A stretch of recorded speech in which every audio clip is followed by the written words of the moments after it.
I witness news కి స్వాగతం. Budget తో రాష్ట్ర ప్రజలకు జరిగే మేలు ఏమీ కనిపించడం లేదని, ప్రజల్ని తప్పుదోవ పట్టిస్తూ అబద్ధాలను ప్రచారం చేస్తున్నారని, తాను చెప్పిన విధంగానే కాగ్ రిపోర్ట్ లో కూటమి ప్రభుత్వానికి వ్యతిరేకంగా రావడంతో చంద్రబాబు జీర్ణించుకోలేకపోతున్నారని అన్నారు మాజీ ముఖ్యమంత్రి వైఎస్ జగన్.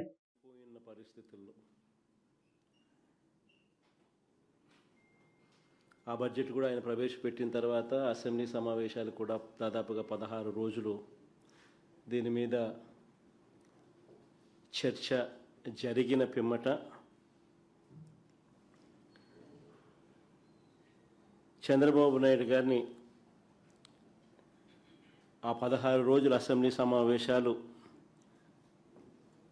జరిగిన తర్వాత రాష్ట్ర ప్రజలకు ఏదైనా దానివల్ల మంచి జరిగిందా అన్నది ఒక్కసారి ఆలోచన చేస్తే 16 రోజుల అసెంబ్లీ సమావేశాలు సైతం చంద్రబాబు నాయుడు గారి బడ్జెట్ మీద తాను పెట్టిన మోసాలు, కల్పిత లెక్కలు, అబద్ధాలు ఇవి మాత్రమే ప్రజలకు కనిపించాయి తప్ప ప్రజలకు జరిగిన మేలైతే ఒక పెద్ద సున్నా. ఇన్ఫ్యాక్ట్ ప్రజలను ఎలా తప్పుదోవ పట్టిస్తూ ఉన్నాడు అన్న విషయంపై నేను గత నెల 19వ తారీఖున ప్రెస్ మీట్ పెట్టి చాలా సవివరంగా కూడా చెప్పాను. తనను మొదటి బడ్జెట్లో తాను పెట్టినప్పుడే అయ్యా చంద్రబాబు గారు వీటికి సంబంధించి సమాధానాలు ఉన్నాయా అని చెప్పి అడగడం జరిగింది. ఇప్పుడు చివరికి కాగ్ రిపోర్టు కూడా చంద్రబాబు నాయుడు గారిని ఆ రోజు నేను ఏదైతే వివరాలు అయితే చెప్పానో వాటినే కాగ్ రిపోర్టు కూడా రూఢీ చేస్తూ చంద్రబాబు గారి కూటమి చేస్తూ ఉన్న ఆర్థిక విధ్వంసాన్ని కళ్ళగట్టినట్టుగా కూడా కాగ్ నివేదిక కూడా చూపింది. ఇన్ఫ్యాక్ట్ చంద్రబాబు గారి ఆర్థిక విధ్వంసం ఎలా ఉంటుంది అన్నదానికి కొన్ని ఎగ్జాంపుల్స్ మీ అందరి దృష్టికి కూడా తీసుకొస్తా ఉన్నా. మా ప్రభుత్వం చివరి ఏడాది అంటే 2023-24ను ఆయన తొలి ఏడాది ఏదైతే ఆడిటెడ్ కాగ్ రిపోర్ట్స్ ఏదైతే పబ్లిష్ చేసిందో మా చివరి ఏడాది 2023-24, ఆయన తొలి ఏడాది 2024-25 సంవత్సరాన్ని ఒక్కసారి పోలిస్తే చాలా స్పష్టంగా కూడా కొన్ని విషయాలు కనిపిస్తాయి. 2023-24లో ప్రభుత్వం నుంచి చేసిన మొత్తం ఖర్చు 2023-24 మా చివరి సంవత్సరంలో ప్రభుత్వం నుంచి చేసిన మొత్తం ఖర్చు ఎంత అని చూస్తే 2,36,486 కోట్లు స్లైడ్లో మీకు కనిపిస్తుంది.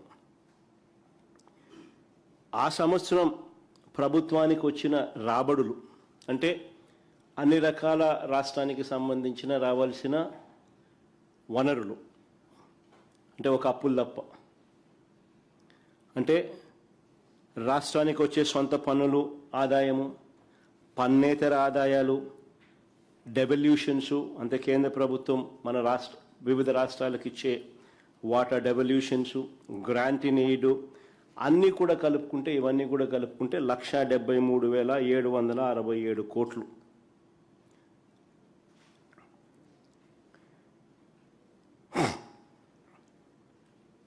మా ప్రభుత్వం చివరి ఏడాదిలో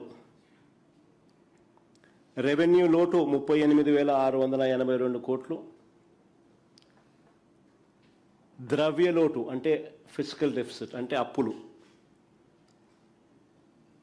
2023-24లో మా ప్రభుత్వం చేసిన అప్పులు ఫిస్కల్ డెఫిసిట్ 62,719 కోట్లు కూడా మీ కంటికి కనిపిస్తుంది. ఒకసారి గమనించమని అడుగుతా ఉన్నా. ఈ రెవెన్యూ లోటు, ఈ ద్రవ్య లోటు ఈ రెవెన్యూ లోటు శ్రీకాళహస్తి ఆలయంలో శ్రీ జ్ఞాన ప్రసన్నామ సమేత వాహిలింగేశ్వర స్వామిని జగద్గురు శ్రీ విధుశేఖర భారతి మహాస్వామీజీ శ్రీ శ్రీ జగద్గురు మహాసంస్థానం శృంగేరి పీఠం వారు దర్శించుకున్నారు.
ముఖ్యమంత్రి నారా చంద్రబాబు నాయుడు అధ్యక్షతన జిల్లా కలెక్టర్ల సమావేశం జరిగింది.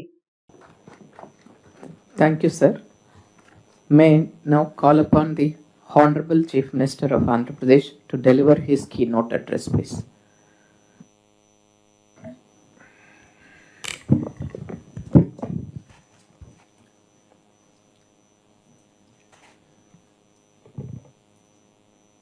గౌరవ సహచర మంత్రివర్గ సభ్యులు, chief secretary, senior secretaries, collectors and other officers,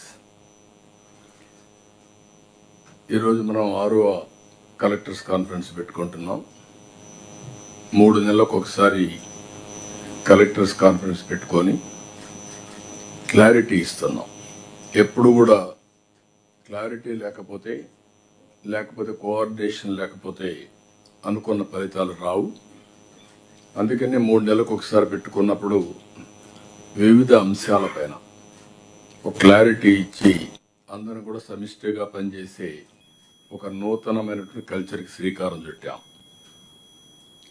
ఇంకొక పక్కన గవర్నమెంట్ కూడా చాలా క్లియర్గా మనకు ఉండే అవకాశాలన్నీ ఉపయోగించుకొని ఈ అవకాశాలతో తాత్కాలికంగా సంక్షేమం ఇస్తూనే ఉండాలి ఎంపవర్మెంట్ కోసం, ఆర్థిక అసమానతలు తగ్గించడానికి.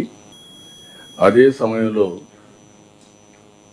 Welfare, development and good governance balancing. ఎందుకంటే ఒకప్పుడు మీరు ఆఫీసులో కూర్చొని ఫైల్స్ రాసే పరిస్థితి నుంచి ఈరోజు ఎక్కడ కూర్చున్నా ఏం జరుగుతుందో మీ డిపార్ట్మెంటు లేకపోతే కలెక్టర్స్గా మీ పరిధిలో మొత్తం విషయాలు తెలుసుకునే పరిస్థితి వస్తుంది. This is a new approach. Virtual, physical working is a reality. ఇవన్నీ చూసిన తర్వాత మనం ఈ 20 నెలల్లో long way we have done something remarkable things. అయితే దీన్ని ఉపయోగించుకోగలిగితే నెక్స్ట్ లెవెల్ మనం పోయే పరిస్థితి వస్తుంది. అయితే నేను తీసుకునే విధానాలు ఇక్కడ నేను కానీ డిప్యూటీ సీఎం కానీ సహచార మంత్రివర్గ సభ్యులు కానీ మీరు తీసుకునే విధానాన్ని మీరు ఆలోచిస్తే ఎప్పుడైనా అభివృద్ధి చేయాలంటే అనేక అవకాశాలు ఉంటాయి. పర్వాలేదు అనే ఉదాసీనత ఉంటే కూడా మనం ముందుకు పోలేం. ఒక్కొక్కసారి మనం తీసుకున్న నిర్ణయాలు లాంగ్ టర్మ్లో ఇంపాక్ట్ చూపిస్తాయి. పాజిటివ్గా కావచ్చు, నెగిటివ్గా కావచ్చు. ఎప్పటికప్పుడు వాచ్ చేసుకుని మనం ఇవన్నీ కూడా కరెక్టివ్ మెజర్స్ కూడా తీసుకోవాల్సిన అవసరం ఉంది. ఈరోజు మనందరం కూడా ఒక 10 సూత్రాలు, ఒకప్పుడు విజన్ 2020 నేను పెట్టినప్పుడు చాలా మంది విమర్శించారు, కానీ అది వాస్తవం అయిన తర్వాత ఇప్పుడు ప్రతి ఒక్కరూ విజన్ 2047కి ముందు పోయే పరిస్థితికి వచ్చారు. అటు కేంద్రం ఇటు రాష్ట్రాలు అందరం చేస్తున్నాం. ఇక్కడికి వచ్చినప్పుడు మనం గుర్తుపెట్టుకోవాల్సిన 10 ప్రిన్సిపల్స్ పెట్టాం. నా లెక్క ప్రకారం it is a unique approach. ఆ 10 ప్రిన్సిపల్స్ మాస్టరైజ్ చేస్తే మనం అనుకున్నటువంటి సుపరిపాలన, వెల్ఫేర్, డెవలప్మెంట్, బ్యాలెన్స్ తీసుకొని ముందుకు పోయేందుకు అవకాశం ఉంటుంది.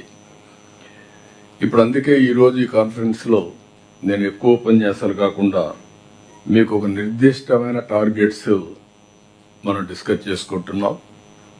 ఈరోజు రేపు మీకు అన్ని సబ్జెక్ట్స్ గురించి మనం చర్చ చేసుకున్న తర్వాత మీరు నేను కలిసి అందరం ఆల్ ఆఫ్ అస్ కలిసి వాల్యూ అడిషన్ ఇస్తాం. కొత్త ఆలోచనలు ఉంటే ఆ ఆలోచనలు కూడా మనం యాడ్ చేద్దాం. అల్టిమేట్గా ఈ నాలెడ్జ్ని మీరు ఫీల్డ్ అయితే చేసిపోయినాక ఫీల్డ్లో కూడా ఎప్పటికప్పుడు అనలైజ్ చేసుకొని దాన్ని వీలైనంత వరకు, always perfection is a imaginary, near perfection is a reality. How to struggle అనేది చాలా ముఖ్యం. అందుకే ఈ కలెక్టర్స్ కాన్ఫరెన్స్లో నేను ఒక 15 పాయింట్స్ మీకు అందరి మీ దృష్టి తీస్తున్నా. ఈ ఏడాది లక్ష్యాల కింద నెంబర్ 1, 20 నెలల్లో సూపర్ 6 సూపర్ హిట్ చేశాం. ఒక్క సూపర్ 6 కాకుండా అదర్ సంక్షేమ కార్యక్రమాలు చేశాం. ఈ సంక్షేమ కార్యక్రమాల్ని మీరు లాజికల్గా తీసుకుపోవాల్సిన అవసరం ఉంది. జీరో టాలరెన్స్, నో ఫిల్ఫరేషన్, డైరెక్ట్గా ప్రతి ఒక్కరికి చేరువ చేయడంలో ప్రతి ఒక్క కార్యక్రమాన్ని ప్రత్యేకమైన శ్రద్ధ పెట్టడం. అదే సమయంలో ఈరోజు మీకు మళ్ళీ ఏ కార్యక్రమం ఎప్పుడు వెల్ఫేర్ వస్తుందో మీకు కూడా క్లారిటీ ఇస్తాం. ఆ నెలకు మనం ప్రిపేర్ అవుతాం. అక్కడి నుంచి దాన్ని ఇవ్వడమే కాకుండా మళ్ళా ఫీడ్బ్యాక్ తెప్పించుకుంటాం. ఎక్కడ కూడా చిన్న తప్పు చేయకుండా చేయడానికి మనం ముందుకు పోతున్నాం. ఇందులో ఈ నెలలో మీరు ఒకసారి చూస్తే 13వ అన్నదాత సుఖీభవ 3వ విడత ఇస్తున్న 13వ తారీఖున అన్నదాత సుఖీభవ 3వ విడత రిలీజ్ చేస్తున్నాం. ఈవినింగ్ 5 PM ప్రధానమంత్రి గారు ఇనాగరేట్ చేస్తున్నాడు. కేంద్రం మనం ఇచ్చేది కూడా ఆ రోజే వాళ్ళ అకౌంట్లో వేసి మనం వాళ్ళు మోటివేట్ చేస్తాం.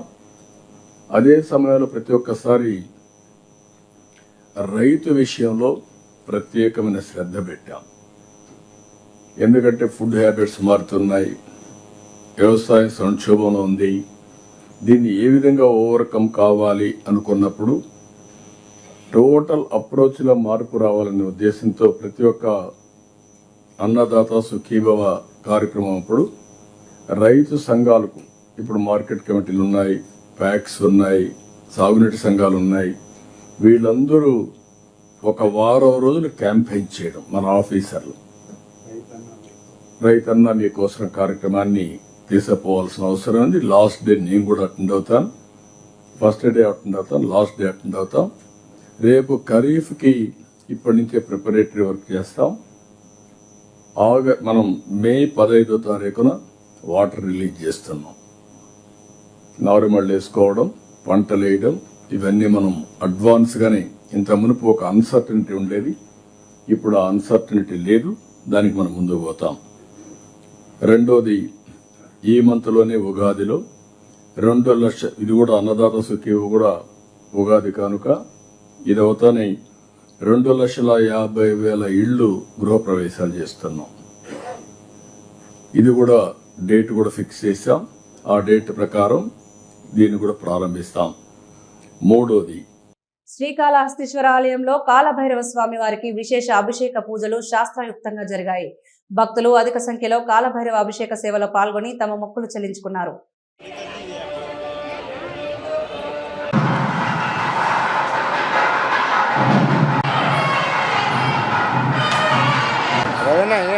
అప్డేట్ తెలిసిందా?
స్వామి అమ్మవార్ల నిత్య కళ్యాణం తిరుమల తిరుపతిలో అంగరంగ వైభవంగా జరిపారు.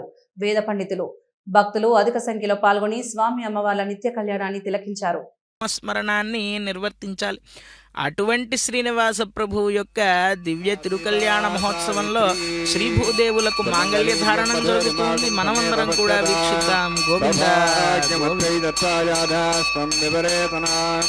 శ్రియే జాత శ్రియ నిర్యాయ శ్రియంబయో చరిద్భ్యో దాది శ్రియంబసానామృతమాయన్ భవంతి సత్యాసమిధాం తద్రౌ మాంగళ్యం తంతనానేన లోకరక్షణ హేతవే కంఠే భద్రాం శుభే రక్షత్వం భువనత్రయం.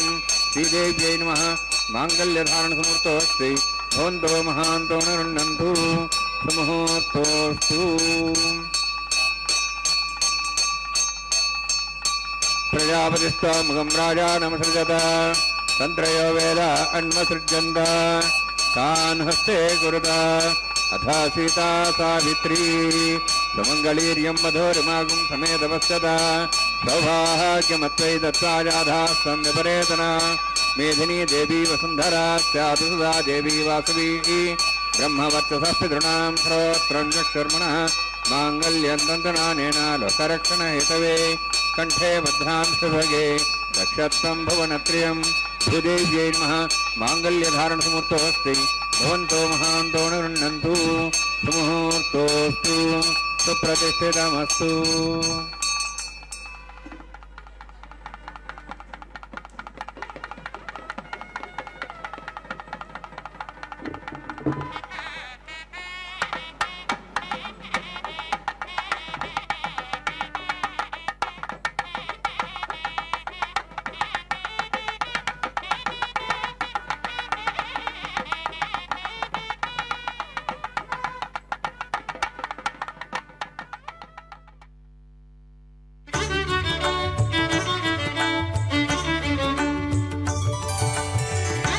తిరుమల తిరుపతి దేవస్థానంలో వైభవంగా సహస్ర దీపాలంకరణ సేవ కార్యక్రమం జరిగింది.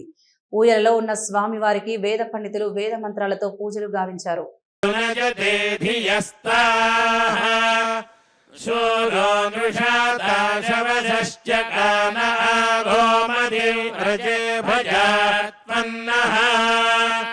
ఇంద్రియాణి శతక్రతో యాతే జనేషు పంచసు ఇంద్రతాని తావృణే అనుదేదాయి మహ ఇంద్రియాయ సత్రాతే విశ్వమనువృత్రహత్యే అనుక్షత్రమనుసహోయ జత్రేంద్రదేవేభిరనుతే ఋషయే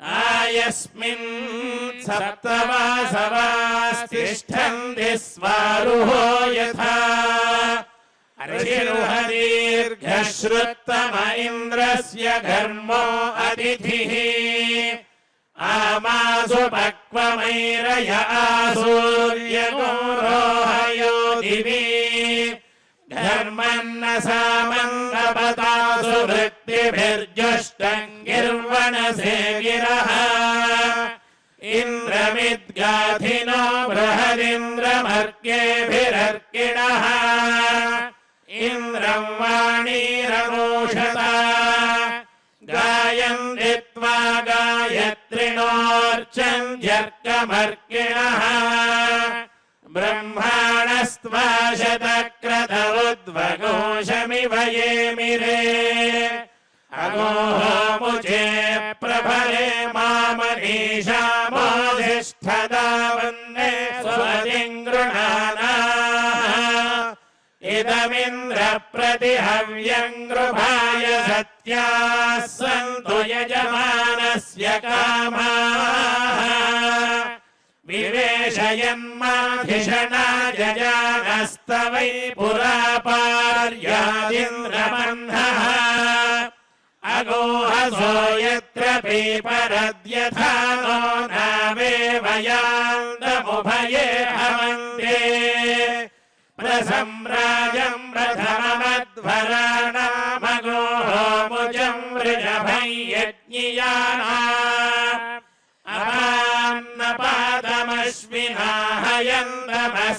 అపాన్నపాదమశ్వినాహయందమస్మిన్నరేంద్రియం దత్తమోజః విన ఇంద్రమృధో జహి నీచాయచ్చ భృతన్యతః అధస్పదంతమీకృధియో అస్మాకం అభిదాసతి ఇంద్రక్షత్రమభివామమోజో జాయథా వృషభజరుషణీనా అపానుదోజనమమిత్రయంతమురుం దేవేభ్యో అగృణోరులోకం మృగోన భీమః కుచరో గిరిష్ఠాః పరావత ఆజగామాపరస్యాః సృగఘోషఘోషాయ పవిమింద్రవిగ్మం విశత్రు దాఢివివృధోనుదస్వ విశత్రూనపి వృధానుజ వివృత్రస్య హనూరుజ విమన్యుమింద్రభామితో మిత్రస్యాభిదాసతః త్రాతారమింద్రమభితారమింద్రగో హవే హవే సుహవఘోషోరమింద్రం హువేను శక్రం పురుహూతమింద్రగో స్వస్తి मघवधात्मिन्द्रः माते अस्यागो सहसा वन्परिष्टावघाय भूमहरिवः परादै त्रायस्वनो मृगेभिर्वरोधैस्तव प्रियासः सूरिषु स्यामा अनवस्ते रथमश्वाय दक्षन्वष्टावज्रम् पुरुहूतद्युमन्तम् ब्रह्माण इन्द्रम् महयन्तो अर्कैरवर्धयन्नः ये हन्तवाऊ वृष्णेयत्ते वृषणो अर्कमर्चानिन्द्रग्रावाणो अतिथिः सजोषाः अनश्वासो ये पवयो रथा इन्द्रेषिता अभ्यवर्तन्त दस्यो वसन्ते नर्तुना देवाः वसवस्त्रिवृतास्तुतम् रथन्दरेण तेजसा ఇవి ఈనాటి వార్తలు. చూస్తూనే ఉండండి న్యూస్.